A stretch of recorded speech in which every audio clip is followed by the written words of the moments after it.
mañana. Mañana tenemos el programa en la radio de la Hora Bautista. A partir de las 6 de la tarde hasta las 8. Y bueno, también quería decirles, hermanos, que busquen la página de nuestra iglesia. Después, si no saben cómo hacerlo, pregúntenle aquí al hermano Omar o Ramiro, los que saben. Y qué tienen que hacerse, adherirse, no sé. Seguidor. ¿Cómo es? Seguidor. Tienen que seguir. Y ahí va a poder ver muchas publicaciones, queremos poner más. Ahí hay algunas alabanzas de nuestra congregación.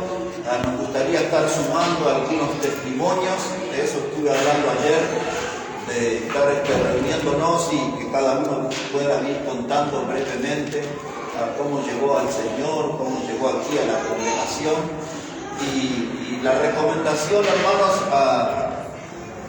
mañana, si usted toma la publicidad de la radio, hay una que tiene mi foto, hay otra que estamos con el hermano Omar y Ramiro. Sería bueno que usted le envíe a todos sus contactos. Trabajo para todos los lunes. Y ya tenemos mucha gente que nos está siguiendo en estos primeros programas.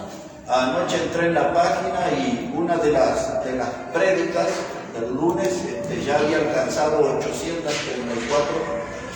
¿Son reproducciones o personas?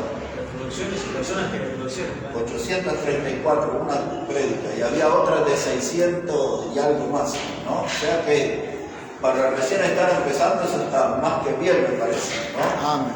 Había otras de 160, algo así, pero ya tenemos algunos números altos y queremos llegar a la gente con el mensaje de la palabra de Dios. Amén. Y si usted escucha en la radio y en la página, yo no sé bien cómo es todo eso, pero póngale ahí bendiciones, un saludo, algo que gente vaya viendo, que nos están escuchando, y hemos recibido ya saludos de Bolivia, de Uruguay, de otros lugares distantes, y bueno, ahí estamos en esa misión, hermanos, de compartir la palabra de Dios. Así que ya la estamos preparando a Ceci para la presentación, ella dice aquí la Hora Bautista, ya. Así que vamos a ir sumando voces de a poco y hay que orar por eso, hermano. Queremos que la gente conozca a Cristo como su Salvador a través del ministerio de la radio. Entonces, cualquier información que le falte, ahí hable principalmente con mi hermano Omar y Ramiro, que son los que más están acompañándonos en esta primera etapa. Así que queremos ser bendición. Y ahora quiero invitarles a abrir ahí en sus Biblias, por favor, en el libro de Apocalipsis, el capítulo 14. Apocalipsis, el capítulo 14.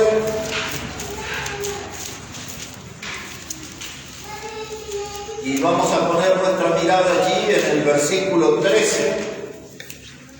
Apocalipsis 14 y versículo 13. Dice la palabra de Dios: oí una voz que desde el cielo me decía: escribe, bienaventurados de aquí en adelante los muertos que mueren en el Señor. Sí, dice el Espíritu, descansarán de sus trabajos, porque sus obras con ellos siguen. Cuando nosotros, hermanos, estudiamos el contexto de este pasaje, entendemos que se refiere a creyentes que van a estar en el tiempo que nosotros conocemos como tribulación. Son los días donde estará reinando el anticristo en este mundo. No estamos lejos de esos días. Y entonces allí se va a desatar una gran persecución y muchos de estos creyentes que serán judíos morirán. Una de las clases de muerte que enseña la Biblia para ese tiempo será por decapitación, es decir, le cortarán la cabeza, ¿no? Pero el texto dice que pueden ser muy felices. Recién leyó el hermano ahí en Mateo la palabra bienaventurado, que significa muy felices, muy dichosos. Dice el texto, aquellos que mueren en el Señor. Porque serán dichosos porque descansarán de sus aflicciones, se terminarán los sufrimientos y las persecuciones que padecerán en esos días. Y entonces ellos saldrán de esta vida para entrar en la presencia del Señor. Y allí en esa etapa, hermanos, ellos van a descansar de su trabajo y van a descansar de las obras que hicieron en esta vida por medio de la fe. Y como decimos, esto está hablando de personas que van a estar en los días de tribulación, no está hablando de la iglesia. Pero observen unas hojas antes en el capítulo 12 y el versículo 10, Apocalipsis 12, verso 10.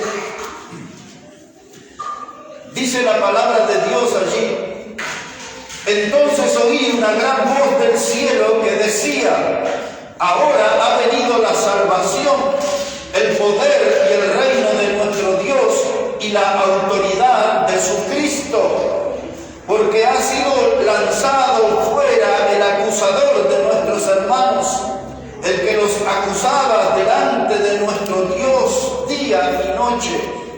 Y ellos le han vencido por medio de la sangre del Cordero y de la palabra del testimonio de ellos, y menospreciaron sus vidas hasta la muerte.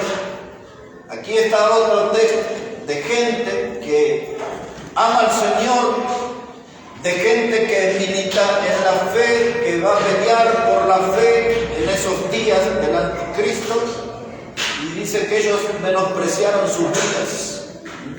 No les importó morir, lo que les importó era mantenerse fiel al Señor.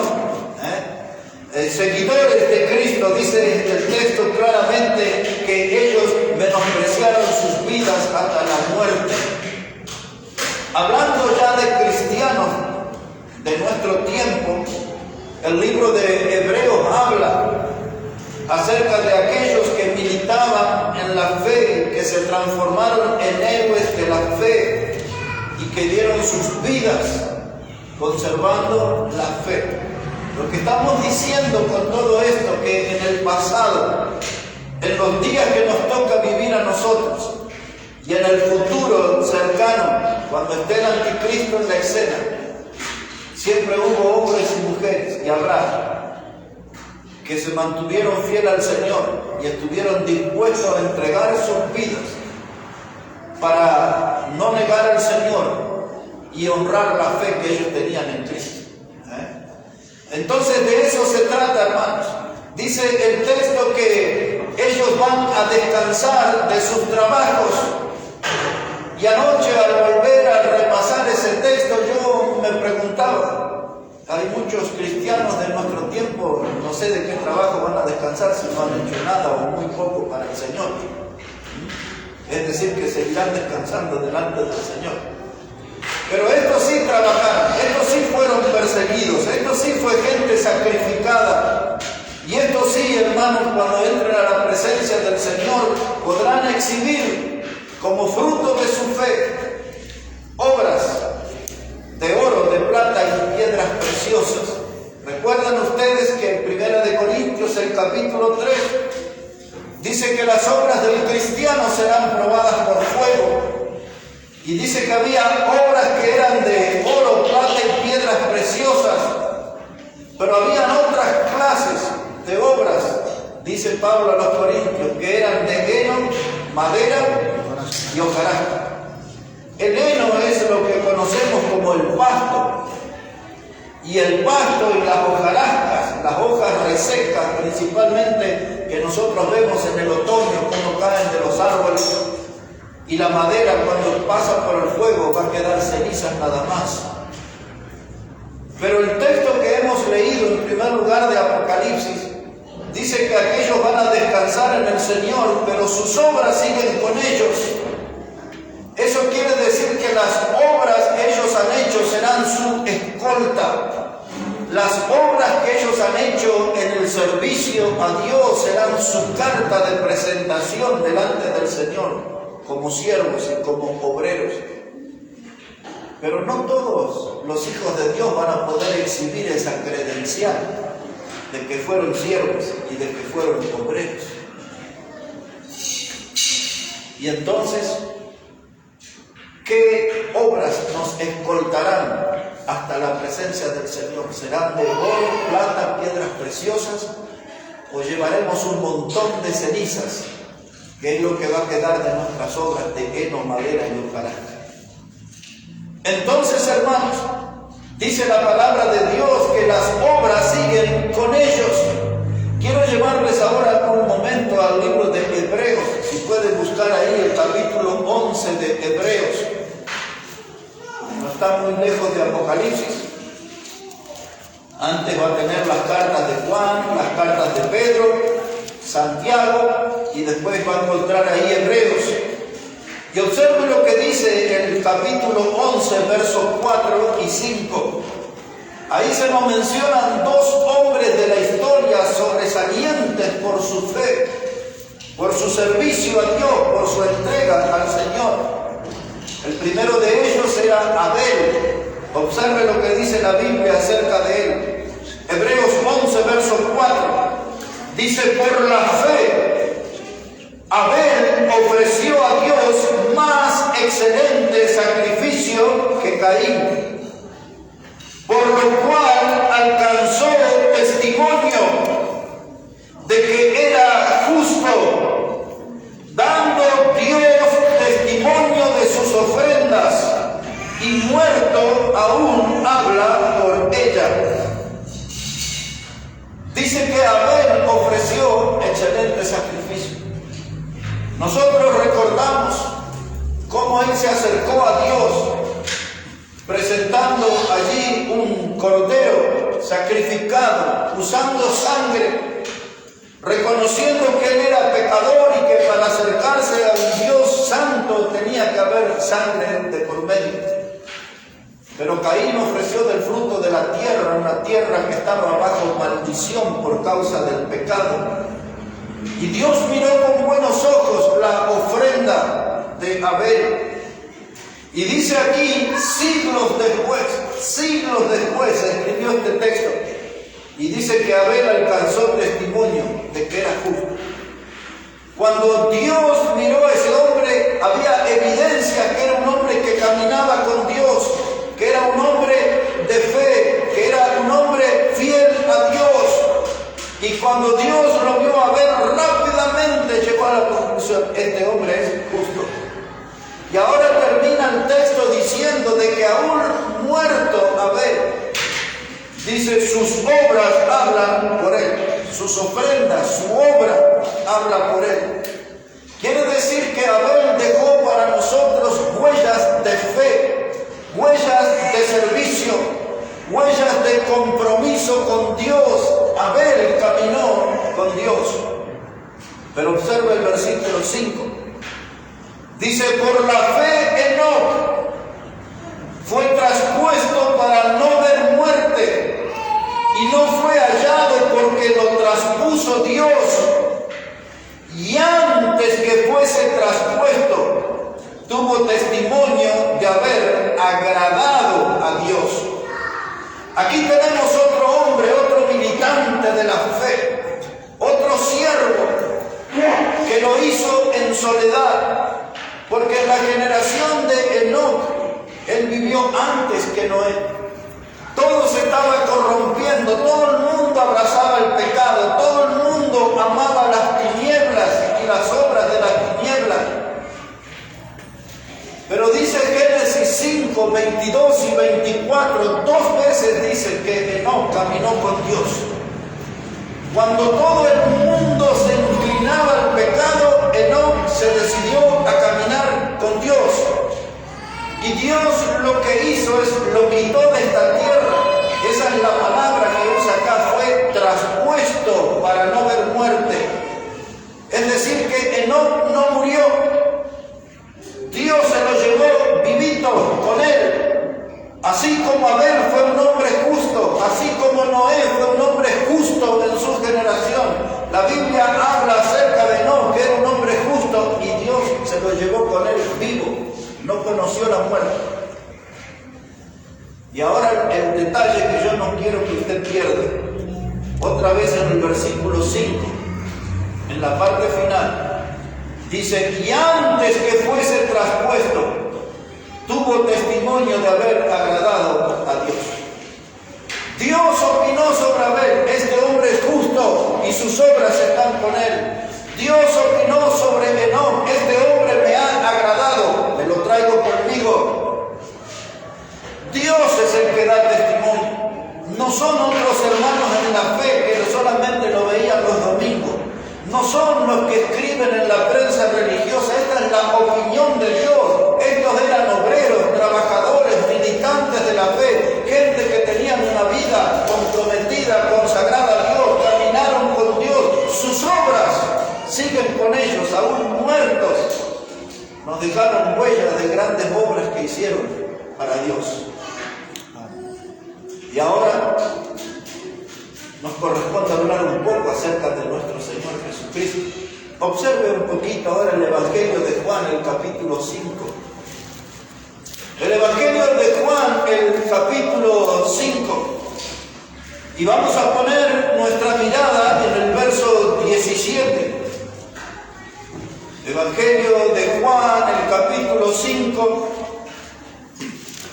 y versículo 17. Dice la palabra de Dios que Jesús les respondió: mi Padre hasta ahora trabaja y yo trabajo. Esto, hermano, es la cultura del cielo, la cultura del trabajo. Dice Jesús, mi Padre trabaja y yo también trabajo. Él es mi ejemplo, yo sigo ese ejemplo. Pero en la iglesia de este siglo XXI ha ingresado una clase extraña o se está manifestando una clase extraña de cristianos. Son como los piqueteros, siempre reclaman, nunca trabajan. Y parece que hay muchos piqueteros de Cristo ahora. Y reclaman de ciertos privilegios y ciertas atenciones de las congregaciones, pero no trabajan para Dios. Y ahora Jesús planta la bandera y dice, yo trabajo porque mi Padre trabaja. Amén. Y si yo veo trabajar al Señor, yo debo imitar su ejemplo. Debo ser un obrero de Dios. Debo ser un trabajador en la obra de Dios.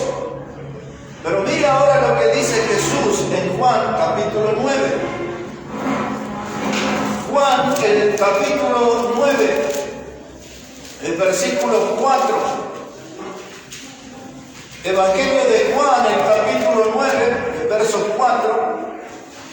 Ya estaba Jesús por hacer un milagro de darle la vista a un hombre que había sido ciego. Y aparece este texto, mire. Dice Juan 9, verso 4. Dice, me es necesario hacer las obras del que me envió, entre tanto que el día dura, la noche viene, cuando nadie puede trabajar, y entre tanto que estoy en el mundo, luz soy del mundo. En estas palabras de Jesús hay todo un mensaje que necesitamos comprender. En primer lugar, nos había dicho, mi Padre trabaja y yo trabajo. Y ahora Él nos dice aquí en el verso 4, me es necesario hacer las obras de mi Padre. Cuando usted da una lectura en Efesios capítulo 2 y versículo 10, dice allí que nosotros somos hechuras de Dios en Cristo Jesús, para buenas obras, las cuales Dios preparó de antemano para que anduviésemos en ellas. Pablo ahí revela que Dios ha preparado obras que nosotros tenemos que hacer. Todos tenemos que estar con las manos en la obra. En la obra de Dios. Mi Padre trabaja, yo trabajo. Dice, me es necesario hacer las obras de mi Padre. Pablo dice, somos hechuras suyas, creadas en Cristo Jesús para buenas obras. Y a esta altura del mensaje tenemos que ir preguntando, ¿cuáles son mis buenas obras? ¿Dónde están mis buenas obras? ¿Estoy en Porque ahora Jesús dice aquí en este texto, dice, es necesario hacer las obras del que me envió. ¿Sabes qué eso lo que significa? Que yo debo poner toda mi energía en la obra de Dios. Toda mi energía, no el desgano, no el cansancio, no la indiferencia. Debo poner mi principal energía en la obra de Dios. Debo poner mi entusiasmo. A veces me entusiasma la música del mundo. A veces me entusiasman ciertas actividades del mundo. ¿Cuándo va a aparecer nuestro entusiasmo por la obra de Dios? Es lo que Jesús está diciendo. Me es necesario hacer las obras de mi Padre. Me es necesario estar entusiasmado. Me es necesario estar animado. Me es necesario estar con energía en la obra de Dios. Algunos todavía no empezaron.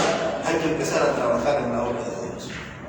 Tengo que involucrarme en la obra del Señor. Alguna vez le hemos dicho aquí, es la empresa más grande que existe en este mundo y no podemos perder ese privilegio. Hay que trabajar en la obra de Dios. Amén. Tenemos que estar, hermanos, en la obra de Dios. ¿Cuándo?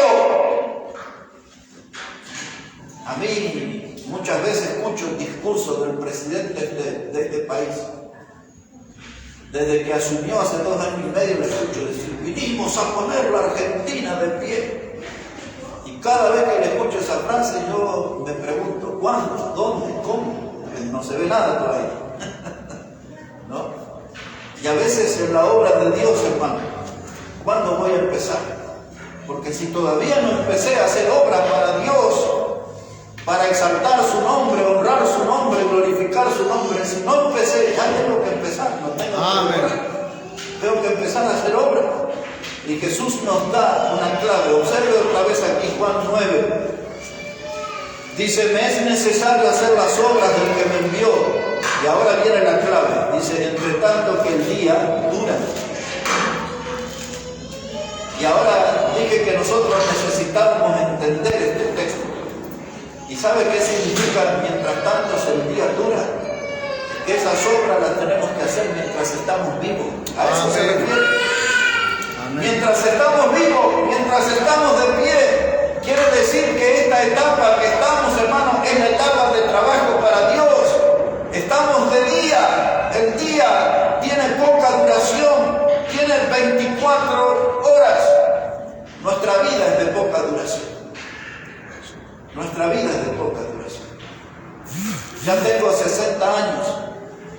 Si estuviera bien de salud, ¿cuál sería mi expectativa de vida? ¿Llegaré a los 70? Con la salud como estoy, tengo menos expectativa. Hablaba con mi hermana esta semana y ella está haciendo un trabajo en una congregación y me dice, tengo que aprovechar. Dice, tengo 69 años. Y yo me planteé, ¿y cuánto le queda? ¿Y cuánto me queda? La vida es así, es rápida. La Biblia dice que es como agua que pasa. La Biblia dice que la vida es como una sombra. La Biblia dice que la vida es como neblina, aparece y desaparece. La Biblia dice que la vida es como la flor de la hierba, la cortan a la mañana y a la tarde se seca. Y ahora Jesús nos dice, hay que trabajar mientras el día dura. El día es corto, nuestra vida es corta, hermano. Amén. Hermano Bernardo hablábamos esta semana y cumplió 46. Y le dije, ahora hermano va a notar cómo la vida pasa más rápido a partir de esa edad. La vida es corta, hermano. Uno que tiene un poco de memoria dice, ya era tan joven. Hace 2 viernes atrás, el día 10, yo cumplí 43 años de creer en el Señor y seguir al Señor. Y yo puedo recordar el lugar y la dirección de la avenida y puedo recordar perfectamente el joven que me predicó y el mensaje que me dio y puedo recordar cómo esa tarde fui a la primera. Yo puedo recordar todo eso porque la vida es corta. La vida es corta. Y entonces dice el Señor, hay que servir, hay que hacer esas obras mientras el día dura. Es decir, mientras estoy vivo. Amén. Y ahora, pues si no queda claro, lo explica de otro modo. Observe, Capítulo 9 de Juan, entonces, versículo 4, la parte final dice: la noche viene cuando nadie puede trabajar. ¿A qué se refiere? Dice, cuando yo me muera, ya no puedo trabajar. Así es. No andan saliendo los muertos del cementerio a hacer un trabajo. Cuando yo me muera, cuando la noche llegue, ya nadie puede trabajar. Y de esto, hermanos, se trata el desafío que nos hace Dios, de ser obreros en su obra, de trabajar en su obra. Y ahora esto era todo la introducción del mensaje. Mi hermano Ale estaría preocupado que estoy hablando y no dije el título del mensaje. Pues ahora lo voy a decir. Pues ahora lo voy a decir, porque este es nuestro tema, hermano. Zánganos en la colmena y cristianos en la iglesia. Ese es el título de este mensaje, pero el mensaje no va a ser mucho más largo que esta introducción. Pero hablaremos de eso, de zánganos en la colmena, cristianos en la iglesia. ¿Qué es el zángano? En la colmena donde está ahí la abeja reina, el zángano sirve solamente para reproducirse, para hacer zanganitos, abejitas. El zángano no produce miel. El zángano no tiene un aguijón para defenderse o para atacar. El zángano solamente en la colmena cumple esa misión de reproducirse a través de la abeja reina. El zángano en la colmena cumple el papel de que todas las abejas trabajan para él. En otras palabras, el zángano vive del esfuerzo de los demás. Y después que el zángano vive ahí un tiempo, las abejas ya se cansan de tanta vagancia y entonces las abejas lo decapitan, lo matan. O sea que tiene un destino, un final tremendo. Pero a veces el zángano se suicida. Cuando ve que hay mala onda en la colmena, que ya no está bien visto, el zángano se abre su vientre y se tira de la colmena y se mata. Es el final. Porque no tiene ninguna función más que hacer en la colmena. En la colmena está aburrido, ya no llama la atención de la abeja reina. Es uno así. Y en las iglesias, hermano, está lleno de gente así. Aburridos en las iglesias. No tienen motivación. Y están muertos espiritualmente. Muertos, no tienen vida a nivel espiritual. Y el zángano que vemos en la colmena, a veces vemos cristianos en las iglesias que van camino a una muerte espiritual, porque solo lo que han hecho es un trabajo para algún tiempo y luego ahí están. Abandonados en los bancos, fríos en el corazón, indiferente en cuanto a las cosas de Dios. Y algunos duran un tiempo, el tiempo que les sostiene la religión que ellos se creen, pero después hasta se aburren de su propia religión y terminan muriéndose en la vida espiritual. Terminan sacrificándose, yéndose al mundo y metiéndose en lo más bajo del pecado, donde en el pasado Dios los rescató. Triste todo eso, hermano. ¿Y todo por qué? Porque llamaron, sintieron el llamado de Dios para ser obreros, para ser trabajadores, pero no quisieron entrar en acción, no quisieron transpirar en la obra, no quisieron comprometerse en la obra. Y entonces, para adorno, Dios no los quiere. Y ahí empiezan a recorrer el camino de su muerte espiritual. Esa es la explicación por la que vemos tantos cristianos aburridos en las congregaciones. No tienen ninguna clase de motivación. La palabra que los define a ellos es la palabra apatía. Apatía es una palabra compuesta. A significa sin y patía significa pasión. Y eso es lo que vemos en las iglesias llenas de cristianos que no tienen pasión, no tienen motivación para servir a Dios. Y allí entraron, hermanos, en el camino de su muerte espiritual. Lo que estamos hablando en esta mañana, ¿qué es el efecto que puede producir en mi vida? Este mensaje puede ser un mensaje ofensivo, quizás.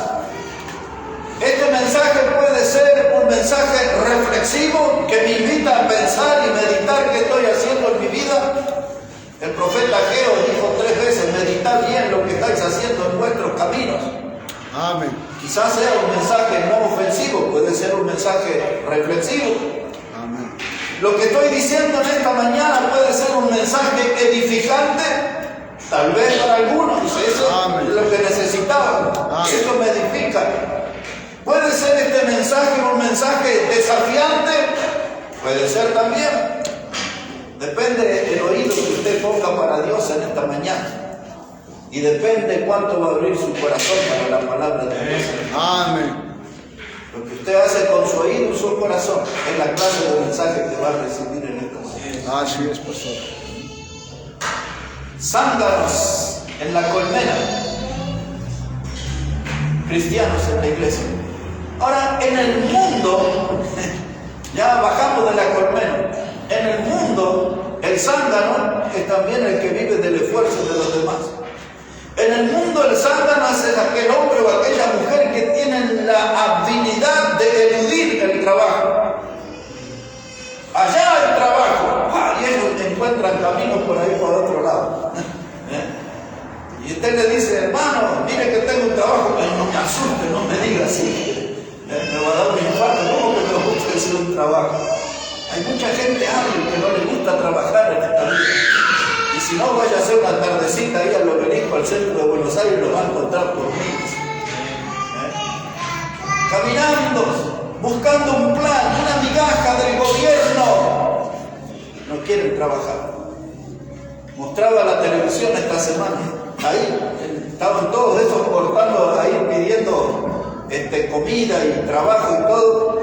Y mostraban el cartel en un kiosco donde estaban buscando un vendedor ahí al lado de ellos. Ni uno solo entró a preguntar, dijo el dueño. Porque son zánganos, quieren vivir del esfuerzo de los demás. Pero esa cultura no puede reinar en la casa de Dios. Jesús dice: mi Padre trabaja y yo trabajo. Jesús dijo: me es necesario hacer las obras de mi Padre. Amén. Jesús era un hombre de acción. Jesús era un hombre de trabajo. Desde la niñez vio a José y la carpintería y las maderas y el aserrín y la viruta y esos aires de trabajo en el taller. Se crió en ese ambiente, y la gente que llegue aquí a nuestra congregación entrará en un ambiente de trabajo o entrará en un ambiente de perezosos. ¿Qué encontrará cuando vengan acá? Nosotros a veces no nos damos cuenta porque ya estamos adentro. La pregunta es: ¿qué encontrarán los de afuera cuando vienen acá? ¿Nos verán como grandes obreros, como gente sacrificada, comprometida con la causa de Cristo? ¿O cuando termina el último escalón dicen: hay un aire de pereza en este lugar? Hay muchos zánganos en la colmena, y hay, hermanos, cristianos así en las iglesias. Y nosotros no podemos ser así, porque Cristo no nos salvó para vacacionar. Cuando vayamos con Él, ese será el tiempo de nuestro descanso. Cuando me voy con Cristo, no quiero seguir descansando. Es decir, no es que no he hecho nada aquí en esta vida y ahora me voy con Cristo y sigo descansando allá. Aquellos hombres de Apocalipsis, entendemos que son hombres que van a vivir un tiempito más adelante. Dice que entrarán a la presencia del Señor y descansarán de sus obras. Ahí están las credenciales que han trabajado, que han servido al Señor y han dado su vida por el Señor. Tomaron en serio el camino de la fe. Cuando uno lee la Biblia sentimos ese sacudón. Amén. Y a veces sentimos hasta la voz de Dios que dice, toma en serio el camino de la fe. Toma en Amén. serio en el camino del Señor. Amén. Y Dios nos habla de tantas maneras. Y en esas tantas maneras nos demuestra que nos ama. Amén. Y darnos oportunidades en su obra. Amén, pastor. Quiero llevarles un momento, no son muchos más los textos que me quedan hoy, pero quiero llevarles un momento a Isaías, por favor, el capítulo 35. Isaías, el capítulo 35. En los versículos 3 y 4. Cuando usted estudia el contexto, está hablando acerca del reino de Dios. Pero este texto que vamos a leer ahora, también en el Nuevo Testamento el escritor de los Hebreos usó buena parte de este texto. Observe cómo dice Isaías el capítulo 35, versículos 3 y 4. Así dice la palabra de Dios: fortaleced las manos cansadas, afirmad las rodillas endebles, decid a los de corazón apocado, esforzaos, no temáis. He aquí que vuestro Dios viene con retribución, con pago. Dios mismo vendrá y os salvará. Amén. Ahora, cuando Dios habló con Israel y les mostraba en el futuro el reino, donde el Mesías estará sentado en el trono de David, Cristo Jesús es el Mesías. Y ahora, cuando Isaías escribió esto, eran días difíciles. Y entonces Isaías le dice al pueblo que tenían que fortalecer las manos cansadas y afirmar las rodillas endebles. El escritor de los Hebreos, en el capítulo 12, dice él en el versículo 12, dice: levantad las manos caídas y las rodillas paralizadas. Es lo mismo que está diciendo Isaías aquí. Solo que el escritor a los Hebreos habla de rodillas paralizadas. Isaías habla de rodillas endebles. Quiere decir que son frágiles, son débiles. ¿Vieron cuando alguien se da un susto? Dicen, me temblaron las rodillas. Estoy ahí débil, frágil. Y eso es lo que nos pasa a veces como iglesia, que no estamos pisando firme.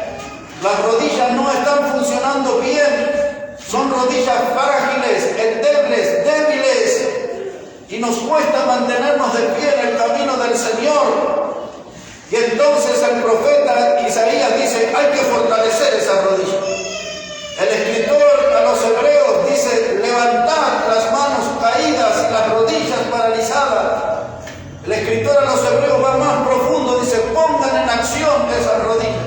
Nosotros nos reímos un poco acá porque con los varones nos estamos juntando los jueves para orar y doblamos rodillas, y cuando doblamos suena todo ahí, los meniscos, no sé qué es lo que suena ahí.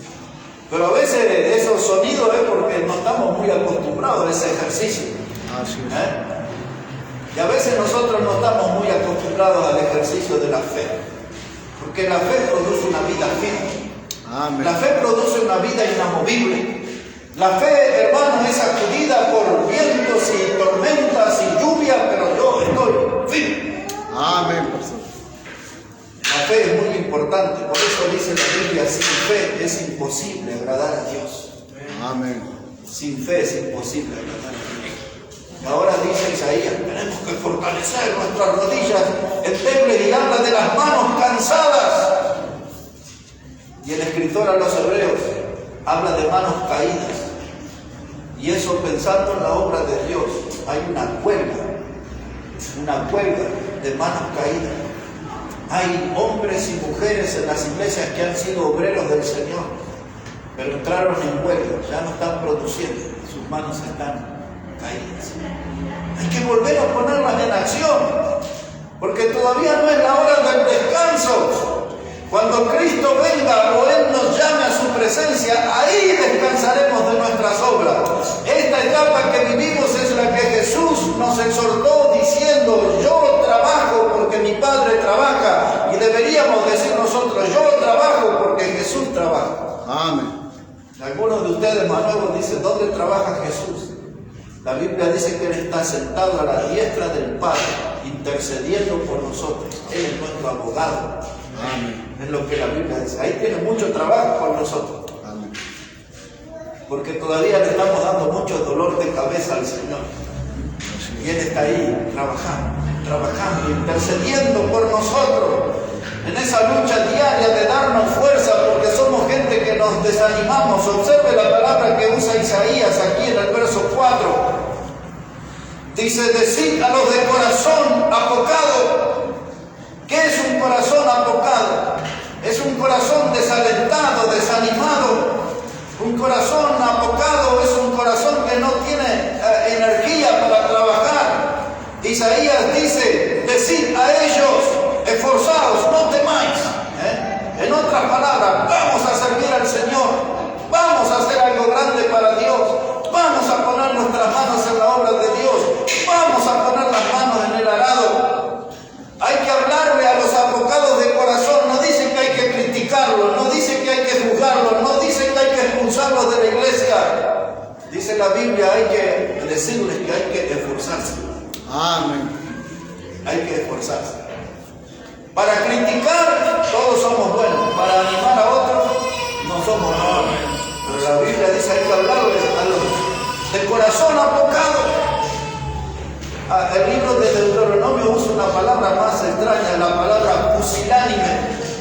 Pusilánime es una persona desanimada. No es una persona de doble ánimo, que hoy tiene ganas de trabajar y le dice, mañana a las 5 de la mañana me tiene ahí de pie como un soldado. Son las 5 de la tarde y no aparece. Y dice, no, que me desanimé, estaba un poco frío a la mañana. Pero aquel que no es pusilánime, ese está firme, dice, aquí estoy en la obra de Dios y me meto en la obra de Dios. Y Dios nos ha confiado a nosotros, hermanos, el mensaje de la predicación del Evangelio. Amén. Solamente para que tengan en cuenta. Hay un texto en el libro del Cantar de los Cantares. Dice la mujer allí, dice, aquella viña que era mía, no la cuidé. Y ella está lamentándose delante de sus hermanos. A ella se le confió una viña y ella hizo un montón de cosas, muchas cosas hacía, pero lo más importante que era arrendar su viña, ella se lamenta diciendo, la viña que era mía no la cuidé. Y a veces en la vida de iglesia, hermanos, miramos qué hacen los de la iglesia de allá a la vuelta, qué hacen de los de la iglesia del otro lado de la General Paz, qué hacen las iglesias de la provincia, y pasamos viendo todas las iglesias, pero la que era mía no la cuidé. Mi vida no la cuidé, no puse atención en mi vida. Viví mirando a otros, señalando a otros, criticando a otros y no me ocupé de mi vida. Dice la mujer, la viña que era mía, no la cuidé. Dios nos puso en este lugar. Esto no fue un accidente. Todos los que venimos a este lugar es porque Dios tiene un plan para nosotros. Amén. Dios tiene un programa para nosotros. ¿Y qué parte de ese plan somos nosotros? ¿Qué parte de ese programa? No fue el azar los que nos reunió aquí bajo este nombre de Iglesia Bautista Maranata. Dios nos trajo aquí. Y mire de qué lugares tan distantes que nos trajo. Porque Él tiene un plan para nosotros. Y yo tengo que meter las manos en la obra. Porque no quiero ser como el zángano en la colmena. Yo quiero ser un obrero en la casa de Dios. Un trabajador en la casa de Dios. Y ahora el último texto que vamos a analizar y vamos a terminar. Pero antes le digo esto de Isaías. Dice que nuestro Dios viene con retribución, con pago. Dios mismo vendrá y los salvará. Estas palabras me huelen a Apocalipsis. ¿Se acuerdan? Apocalipsis 22:12 dijo Jesús, dice, yo vengo pronto y mi galardón conmigo para recompensar. Lo mismo que dice Isaías. Dios es recompensador de nuestro trabajo. Hebreos 6:10 habla, hermano, que nuestro trabajo en el Señor no es en vano. Él es recompensador. Amén. Él no se olvida del fruto de nuestro trabajo. Dios está atento a todo lo que nosotros hacemos. Dios dice, no quiero los zánganos de la colmena en la iglesia quiero obreros, hombres y mujeres que trabajan. Y este texto que vamos a leer ahora, para terminar, es el que lo explica todo. Observe allí, 2 de Timoteo, capítulo 2. 2 de Timoteo, el capítulo 2 y el versículo 15. 2 de Timoteo, capítulo 2 y el versículo 15. Mire cómo dice la palabra de Dios. Dice, procura con diligencia presentarte a Dios aprobado, como obrero que no tiene de qué avergonzarse, que usa bien la palabra de verdad. Lo primero que vamos a mirar es la frase que dice, procura con diligencia. Esa expresión nos habla de una urgencia, de algo que debe hacerse rápido, de algo que debemos darle un sentido de acelerado, de ágil. Procura con diligencia. No es algo que se puede dejar para mañana, es algo que debemos hacer hoy. Es algo que no se puede postergar, que no se puede dejar esperar. Procura con diligencia. Nos está hablando de la necesidad de un esfuerzo. Ayer, aquí hermana Naviana leyó en el frente un texto que decía, esfuérzate y sé muy valiente. De eso se trata. Así es, pastor. Procura con diligencia, se trata de eso, de esforzarnos y ser valiente. Ese texto continuaba diciendo, no temas, no desmayes, no te preocupes por el desafío que es grande, tú solo esfuérzate y sé valiente y Dios va a hacer todo lo otro. Amén. Dirían los chicos de la calle, esa es la actitud. Así es, pastor. Esa es la actitud, esforzarse y ser valiente. Esta palabra procura con diligencia quiere decir, muestra la conducta de ser fervoroso, muestra la conducta de ser entusiasta. Lo opuesto sería, no seas tibio, sé fervoroso en la obra de Dios. Que tu espíritu contagioso sea de ánimo, que tu espíritu contagioso sea una invitación a otros para trabajar, no para abandonar, sino para mantenernos más unidos y ser buenos obreros del Señor. Procura con diligencia. No deje eso para mañana. No se olvide de eso. Es algo urgente. Necesitamos hoy. ¿Qué cosa? Dice, presentarte delante de Dios. Lo que esa frase, hermanos, significa es que tenemos que tomar conciencia cada uno de que un día tenemos que dar cuenta de nuestras obras. Se lo dije hace un rato, cuando estemos delante del Señor presentaremos obras de oro, plata y piedras preciosas, o nos presentaremos ante el Señor con las cenizas de las obras de heno, madera y hojarasca que hemos hecho. Eso significa obras sin ningún valor, de poca importancia. Hermanos, tenemos que tomar conciencia que vamos a estar delante de Dios y cada uno presentará las obras que ha hecho para Dios. Amén. Y esto para mí es una invitación a despertarme, a reaccionar. Si voy a estar delante de Dios. Porque Jesús dijo, la noche viene. Y como yo les dije, ya una persona de mi edad, la noche va a venir pronto. ¿Cuándo va a venir? Si yo estuviera bien, ¿cuántos años más podré vivir? ¿10 años más? ¿Llegaré a los 75? La noche viene pronto. Y hermano, este es el tiempo para trabajar. Amén. Sabiendo que pronto vamos a estar delante del Señor. Y hermano, solamente esto no se trata de atemorizar atemorizarnos ni nada, sino de tomar conciencia que estamos en la obra de Dios. Es un privilegio estar en la obra de Dios. Amén. Ustedes y yo somos indignos, pero Dios nos ha premiado poniéndonos en su obra a trabajar. Yo no quiero desperdiciar esa oportunidad. Yo no quiero desperdiciar esa oportunidad. Dice, presentarte delante de Dios. Imagina, hermano, que estamos bajo la mirada de Dios, bajo la lupa de Dios. Si alguna vez usted tuvo una lupa en su mano y la pone sobre un libro, y cómo se agrandan las letras, ¿no? Y nuestras obras están bajo la lupa de Dios. Dios la está mirando con atención. Hermanos, ¿qué clase de obra estamos haciendo para nuestro Salvador? Porque nuestro texto dice, procura con diligencia presentarte delante de Dios aprobado. Esa palabra aprobado es utilizada en la Biblia, hermanos, para decirnos algo que ha sido aceptado. La palabra aprobado tiene la idea de algo que fue puesto a prueba y fue aprobado. Salió bien. El apóstol Pablo usa una palabra griega, es la palabra dókimos. Esa palabra quiere decir eso, algo que fue sometido a prueba y salió bien. Pero Pablo usa la otra palabra también, la palabra adókimos, que significa no aprobado.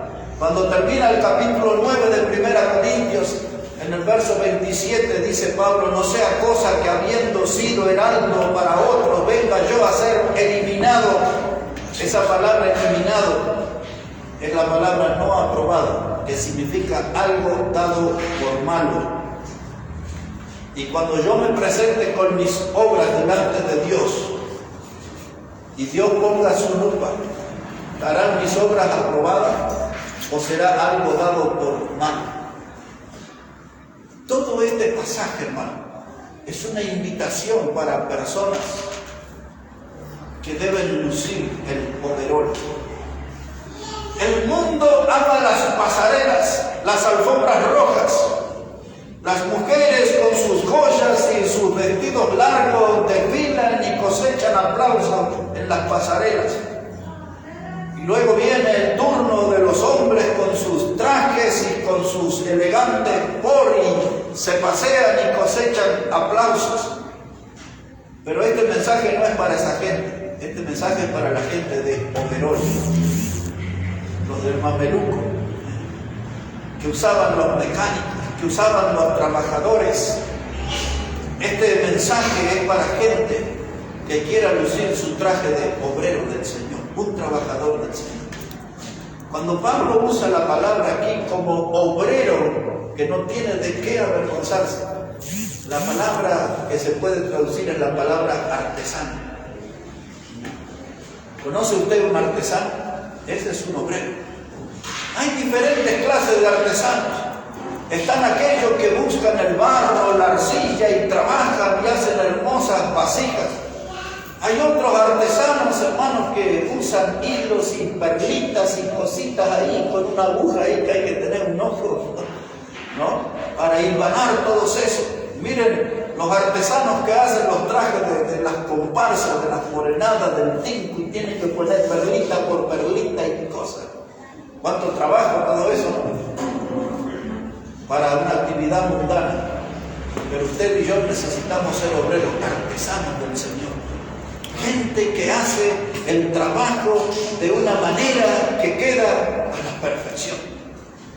¿Acaso nunca tomó usted un jean o alguna de las prendas y después que hizo sonar la aguja, esta costura es perfecta? Se nota que la hice yo, ¿no? Y usted está contento con su trabajo. Así tenemos que ser para Dios. Un trabajo perfecto. Un trabajo que tenga nuestro sello de gratitud a Cristo, porque Él nos salvó, porque Él nos dio la vida eterna. Y entonces yo trabajo en su obra como un obrero, como un artesano. Porque como bien citó nuestro hermano Omar en esta mañana, un pecador como yo necesitaba de un gran Salvador como Cristo. Amén. Y si Él me salvó, yo quiero ser su obrero. Amén. No quiero ser un zángano en la colmena. No quiero ser esa clase de cristiano en la iglesia. Yo quiero ser un hombre. Y las mujeres deberían aspirar al oberón.